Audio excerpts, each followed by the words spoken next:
Hello guys. Welcome back to my channel, Writing Practices. Today, we are going to learn how to write a Medicaid recertification request letter. What is a Medicaid recertification request letter? A Medicaid recertification request letter is a written communication addressed to the Medicaid office, formally seeking the continuation of Medicaid benefits beyond the current certification period. This letter typically includes updated household information, proof of income and expenses, and any required documentation, demonstrating the applicant's compliance with eligibility criteria. The primary purpose is to ensure timely recertification, and the uninterrupted provision of Medicaid services. Here, Writing Practices will show you how to write a Medicaid recertification request letter step by step. Check this out. First of all, you need to write your information. You can start with your full name. Under it, write your home address. When you do it, don't forget to mention the number, street name, city, state, and zip code. After that, write the date of the letter. You can use the format of month, date, and year. And then, write the recipient's information. You can start with their full name. But, if you have no idea, it is okay to write the department or office name. And then, write the address of the nearest Medicaid office. Don't forget to include the number, street name, city, state, and zip code. After writing these information, now you can write a formal salutation. Since you don't know the recipient's name, you may write Dear Sir or Madam, or to whom it may concern. In the first paragraph, this is an introduction. Yes, you can start to greet the Medicaid office and express well wishes. For example is, I hope this letter finds you well. And then, clearly state the purpose of the letter. Remember, your goal here is to request the recertification of Medicaid benefits. And therefore, you may write, I am writing to request the recertification of my Medicaid benefits. Now, you need to provide the date and personal contact details. Write the expiration date by using the format of month, date, and year.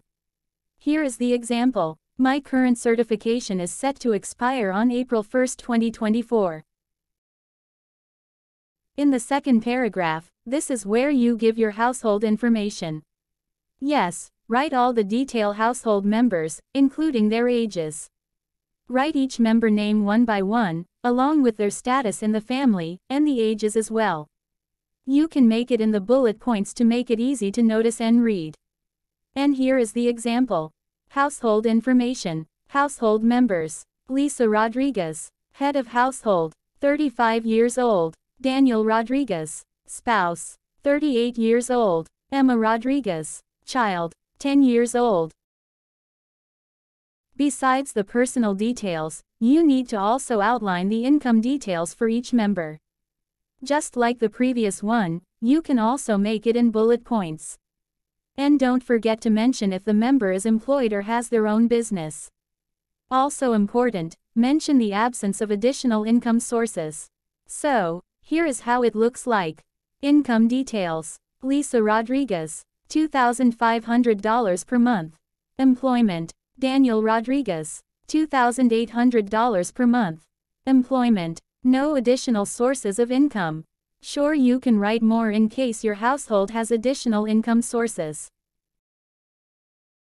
In the third paragraph, after mentioning all the income and the sources, now you must provide proof of income and expenses. It means, you have to specify the attached documents. They are such as pay stubs for the last 3 months. And attach as well a recent utility bill for proof of residence.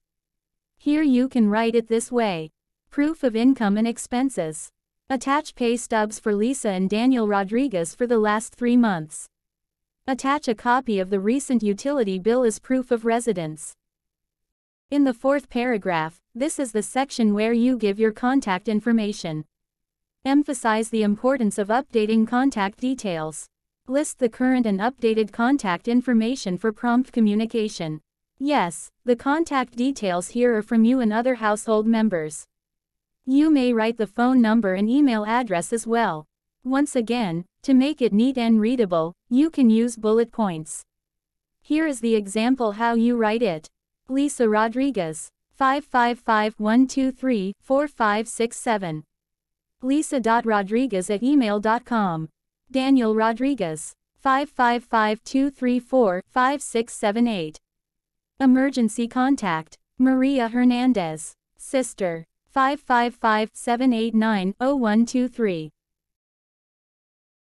In the fifth paragraph, this is for assurance and understanding.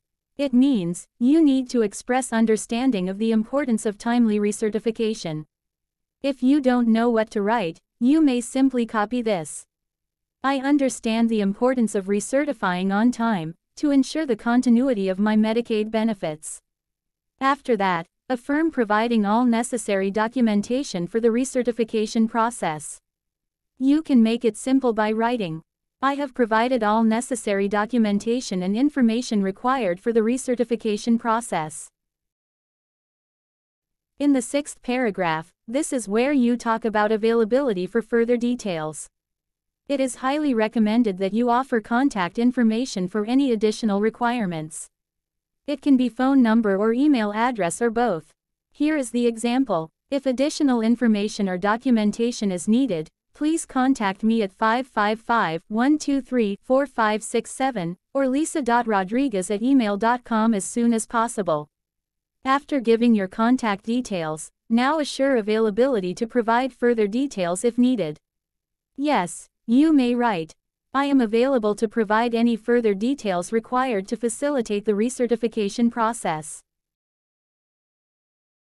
And for the last paragraph, it is where you show gratitude in closing words. In this section, express gratitude for the office's attention to the matter. For example is, thank you for your attention to this matter. And then, thank them for their assistance in ensuring the continuation of Medicaid benefits. If you don't have any idea what to write, here you can copy this. I appreciate your assistance in ensuring the continuation of my Medicaid benefits. And finally, you can close the letter with sincerely or best regards. Add your signature, and write your full name under it. Don't forget to also write your Medicaid case number as well for easier and faster process. So, that's how you write a Medicaid recertification request letter step by step. I hope this video helpful for you. Thank you for watching, and see you soon.